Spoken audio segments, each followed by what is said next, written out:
we saw yesterday in Baudelaire of the tableau as a world doesn't really work there. It's not the idea, because there is a world for J4, and the tableau is not another world. The tableau is referred to the world. But, so, it's the complexity of the tableau is not the complexity of the world, but it is still referred to the complexity of the world. Okay? Alors, and this idea that you interpret something you saw, this idea, you have it in the work of Goya. And as I told you yesterday, modern art starts with Goya. Goya, Blake, Géricault. But Goya first. Goya is the one who really said, what I paint, it's what I saw. He's the one who said that. And I tell you, to say such a thing is not obvious at all. And now you have very few artists who could say that, because they see so little.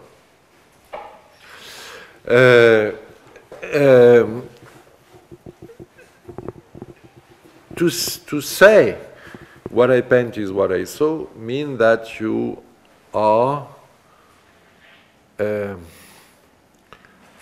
put yourself in the position of the témoin, the witness, which is a very important position in terms of historiography. As you know, the idea of the witness has to do with the sphere of justice, but it has to do also with historiography. The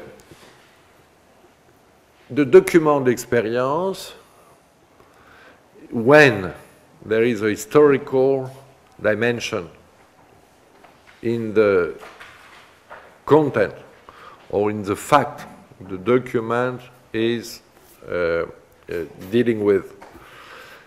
When in this context, the document experience, the document of experience is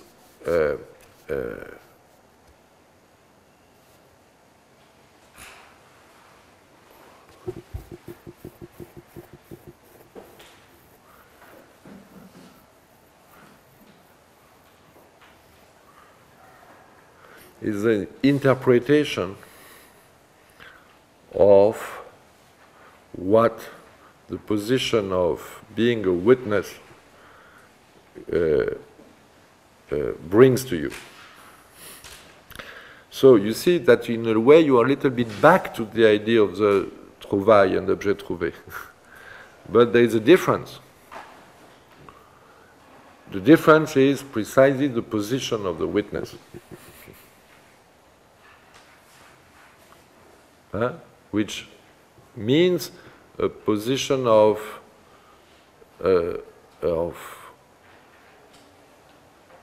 in a position of the individual in history. Okay? So this is the fourth point, the tableau collage. Alors, tableau has to do with, the tableau has to do with composition. Okay. In a way, it's, you cannot really, for centuries, you could not separate the tableau from composition. Okay. I think I can even say that the tableau comes from composition and not the opposite. But that's a very difficult point, actually.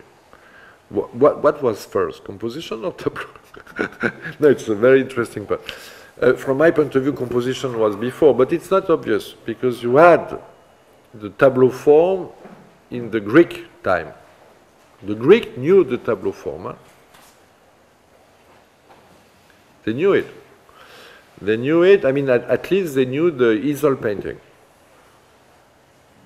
We know that. We have all the text. We don't have one tableau left, of course, you imagine. Not one. So the only evidences we have are from the ornamental figures, especially on the vases and so on. But of course, it has nothing to do with the tableau form. Alors, okay. But in 20th century art, this idea of the tableau as a composition was deeply transformed by the collage. But as I told you, a form is what can be transformed. If the tableau is a form, and if it's so important to consider the tableau as a form, it's because of these transformations. The history of painting in 20th century art is not only, but in a very interesting way, the history of the transformations of the tableau. That's something which is not clearly said most of the time. It's very important. Very important. One of these obvious transformations, but not necessarily the most interesting, is the shaped canvas. The first time it was made, it was interesting, and then, well. But the main way of main way of transformation is coming from the collage. That's for sure. The collage was the real strong way of transformation of the tableau. And when Max Ernst invented the surrealist collage, which is not the cubist one, huh? They are very different, huh? And Max Ernst it's very different. Huh? The collage by Max Ernst is completely different from the papier collé by Picasso and Braque. It's as good as Picasso and Braque, but very different. For a very simple reason, it's storytelling. That's a radical difference. Alors, when Max Ernst invented or reinvented the collage in a new way, after Picasso and Braque. Okay. In a way which is actually much more related to the naive use of color in the Victorian period, because the British were found a great fan, excuse me, of collage, especially in the albums, these famous Victorian albums. You know, this is the real invention of collage. The real invention of collage is British. It's these Victorian albums. But it was not artistic. It was a play, a game. It was about playing with images. So the real artistic invention is later on with Braque, Picasso, and then Max Ernst.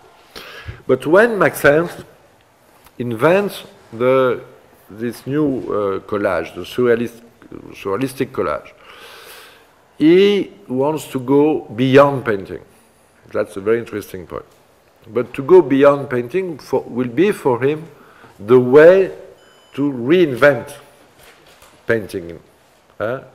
Because when you see his career, you see very clearly that he came back to painting, but that it was his very idea from the beginning. He never really wanted to leave painting. Max Ernst is not Duchamp. At all. Alors, so this is the collage I want to comment with you quite fast. Why this one? It's not necessary. Why this one? Not because it is the best one at all, but because it is the most discursive. It is a demonstration. It is a discourse. This collage is a discourse. I don't necessarily like the work which are discursive, but sometimes they are good, and it is the case. It is so precise, so intelligent, Maxence is probably one of the most intelligent artists in 20th century art. That it becomes beautiful. Alors, it's called Rêve et Hallucination, and the date is 1926. It's in a little museum in France, not a little museum, a big museum, but with a little collection of modern art in Colmar, the Musée d'Unterlinden. Alors, the title comes from the book Rêve et Hallucination, published by a guy called Schatzmann, but you can forget the name, in 26.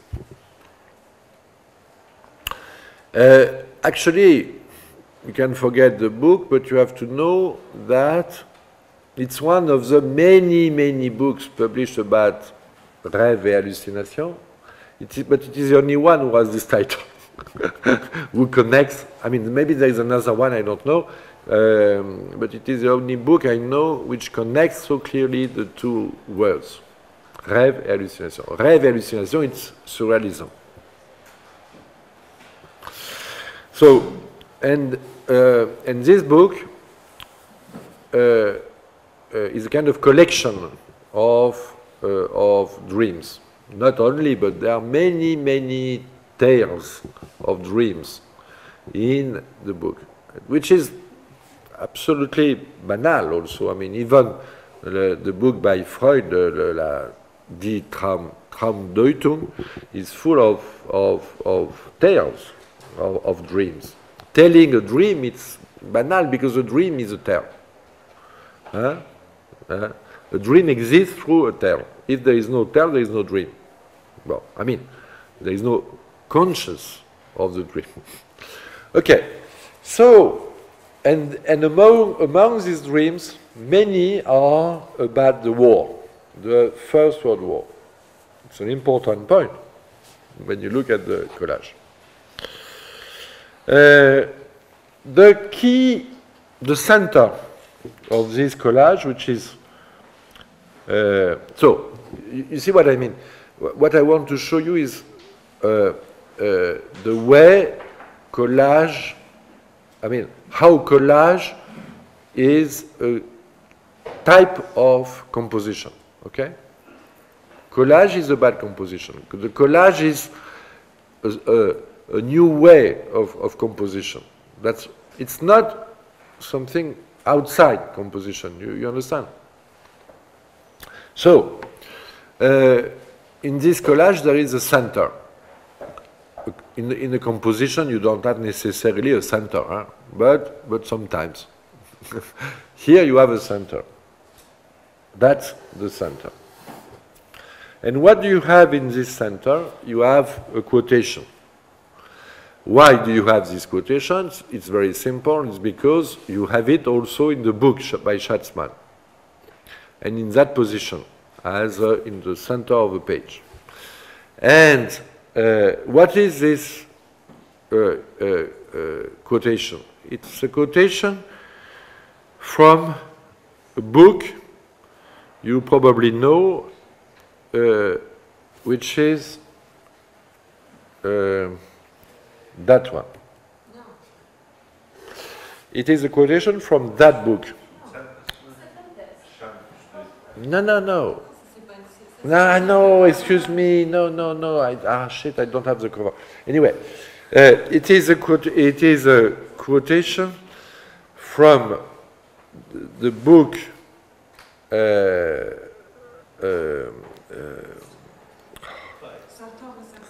Sartor et Zartus.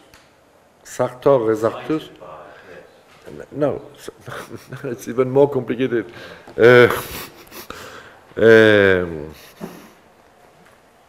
Carlyle, Thomas Carlyle, published a book called Sartor et Zartus, which is his most famous book. In this book, Sartor et Zartus, you have a chapter called about natural supernaturalism. It is the main chapter of the book. It is the only chapter we read now. I don't know if you read more. I read only this chapter because Carlyle is very difficult.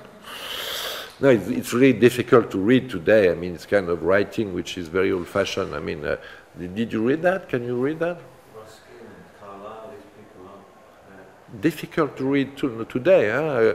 And Ruskin is easier than Carlyle, I think. Carlyle is really difficult. It became really difficult. Okay, but anyway. But it's still a very important book because of this chapter about natural supernaturalism. And this idea of natural supernaturalism was developed by this historian of literature.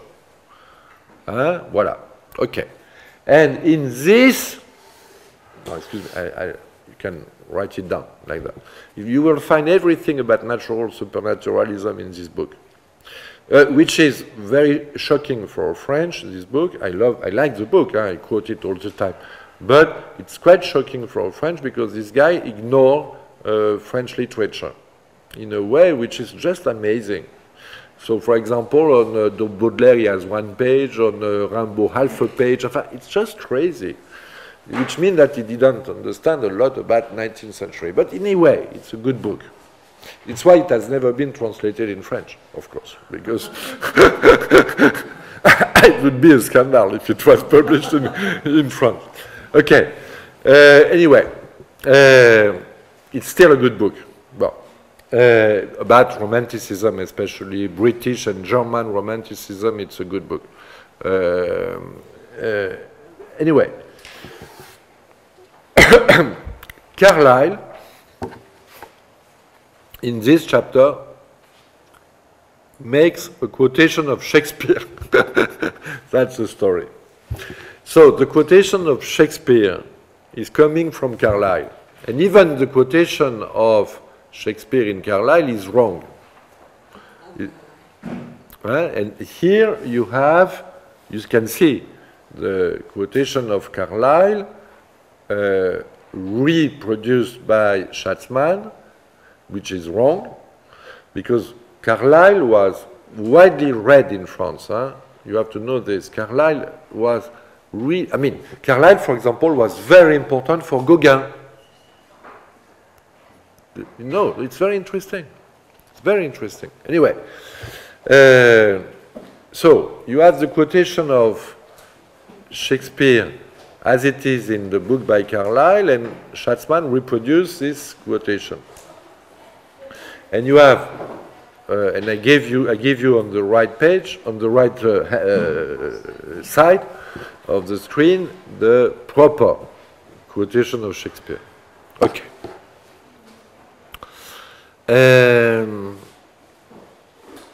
It's a very famous quotation of Shakespeare, of course. You probably all know it. It is in the center. And what did Maxence did? He erased the he crossed it out. He crossed it out. He crossed it out. He didn't erase it. He crossed it out. Because, okay. Which means that he says that to cross out is a way to reject. And then there is, you see, this arrow which points a publicity, an ad, an advertisement. An advertisement for a very strange beverage. Very strange one, huh? No, it's crazy. So it's a kind of crazy beverage. So it's exactly this kind of objet trouvé the surrealists loved. This kind of oddities, you know. So what Maxence says, he says, I prefer this ad to Shakespeare and Carlyle. So it's a kind of provocation, but a very typical provocation of that time, you know, coming from Dada, the idea of the subversion of bourgeois high culture. So what does Maxence what does he do there? He contradicts the bourgeois high culture by the low popular culture of advertisement. Okay? And he said that there is more poesy, more poetical quality in this stupid advertisement than in the great sentence of Shakespeare quoted by Carlyle.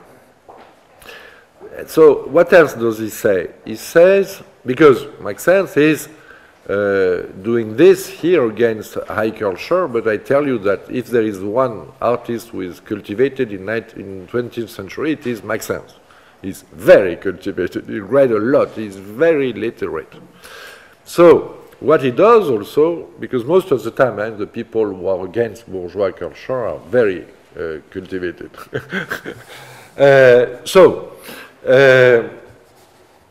Otherwise, the other, they are not against, they are trapped. Anyway, so what he does also, he does something else.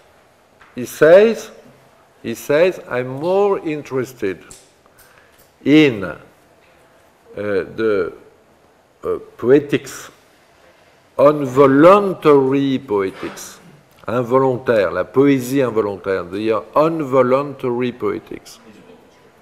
Involuntary, excuse me, involuntary poetics of modern life than in the old poetics of the supernatural.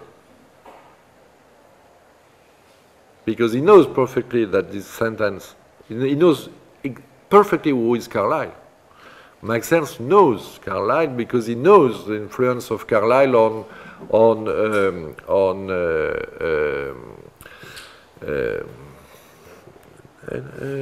Gauguin, excuse me, on Gauguin, at least on Gauguin. Okay, so you see there is something of a statement there. This collage is a statement. In the center of the collage you have a statement. But the statement is more sophisticated than what I've just said. Because, as we said, he crossed out the quotation. He doesn't erase it. Il ne l'efface pas. The quotation is still readable. It's crossed out but readable, which means that it stays. It is there. And you can do as a reader, because you are a reader there. The viewer, the regardeur of a collage, is, and especially a collage by Maxence, is always a reader. This is a fundamental point. The viewer of a tableau is not a reader, especially if the tableau is abstract. Then it's completely against reading. Against reading. But here, the viewer is a reader, and the reader reads two things. He goes from one thing to another because he follows the arrow. And he reads this statement also of Maxence, which is opposing the two registers of culture. Okay? So, the idea of natural supernaturalism, the idea of Carlyle, is still there.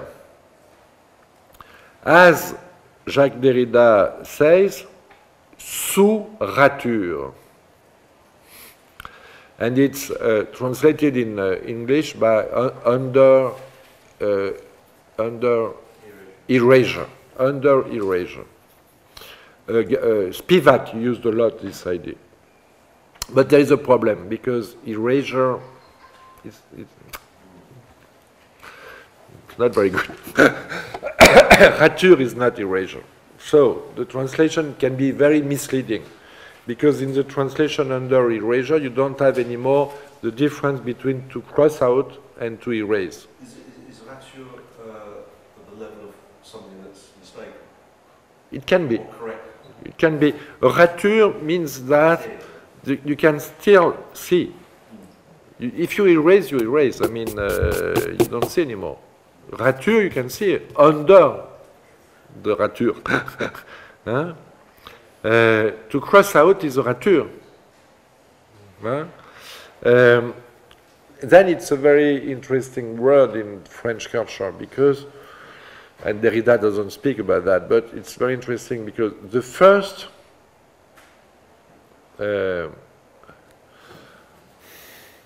magazine of surrealism was called Literature.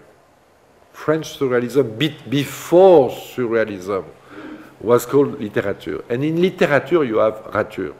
And there is a beautiful collage where you have lit et rature.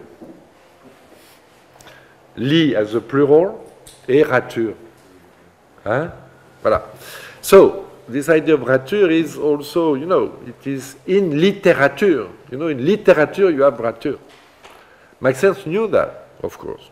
So when he does this, maybe even he thought that he was making a rature. I don't know, we shall never know. But we can, I mean, it's possible to mention it, to mention this idea of the rature in a very serious way. So, you see, you have two ideas together. The idea that what Maxence, an artist such as him, is interested in is modern life, modern culture, everyday culture, popular culture, and so on. Not high bourgeois culture. But you have also, and not supernaturalism. But you have also the idea that this natural supernaturalism is the a way of interpreting what is going on in the dreams and hallucinations. And that modern art has to include what happens in dreams and hallucination. Modern art has to include the natural supernaturalism. Okay? Because it is there, under rature, erasure, but donc, sous rature, it is there, sous rature. Yes, it has been raturé, crossed out, but it is still there. Okay? Is it clear? No, it's very important because that's really the mechanism of, a very deep mechanism of this kind of art, of this kind of composition proceeding as collage. Because when you have a collage, you can have both things opposed together. In a traditional composition, two things opposed will be in conflict. In a collage, two things opposed can be juxtaposed. And here you have it, you have this juxtaposition, but the arrow, which makes also a kind of connection. Okay, so this is the center. And then, what do you see in the collage? You see, for example, this kind of details. This is under the artistio. You have, what do you have? War and fashion. War, soldiers dressed as, I mean, men dressed as soldiers, and on the side a man well dressed. War, fashion. And this is a postcard sent by Maxence from the front. He made the war. He had that experience of the war. And it's nice also to compare this guy as a German, and you have this guy there in the center, and the one dressed here. It's quite funny. Anyway, And then you have this also. And what is this? It is religion. So you have what? You have religion, war, fashion. Reread Le Peintre de la Vie Moderne by Baudelaire. This is the program of Baudelaire. This is the program of the painting of modern life. It is exactly the program. So what is Max Ernst doing? He's doing with collage, he's working with collage in, I mean, he's, comment, even in French, I don't know how to say it, he's contributing, well, he's contributing to the program of modern life with collage, okay? Of course, he is dealing with religion and war. Alors, for Baudelaire, if you read Baudelaire, you will see that there is a distinction between war and military life. Here you have also this, war and military life, because this is military life. Huh? Okay. So,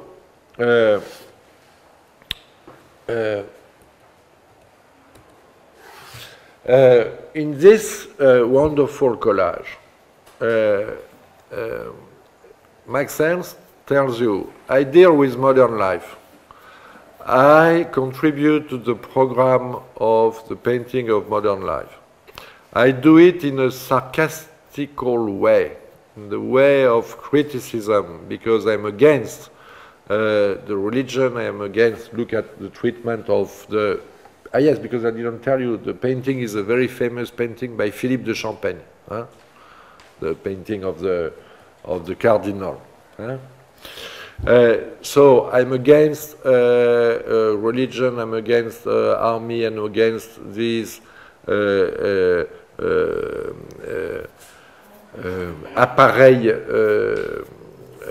appareils d'État, state apparatus. It's funny to use this expression of Althusser. So I'm against this. I am against the high bourgeois culture.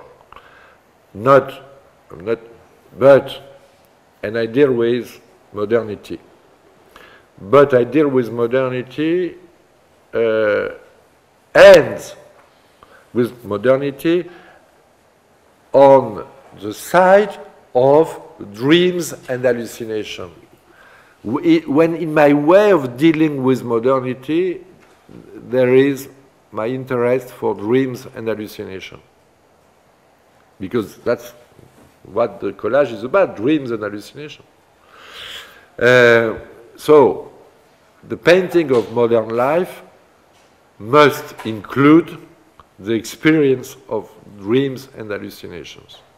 And this experience of dreams and hallucination, it is the experience of the natural supernaturalism.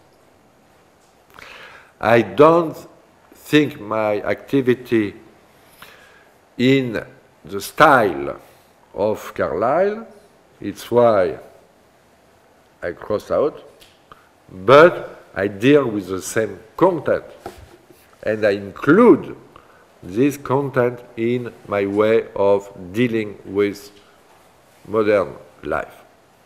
Okay? Voilà. So this is the discourse of this collage, wonderful collage. And it says you everything about surrealism, collage, composition, everything. I mean, the basic things you have to know about surrealism are there.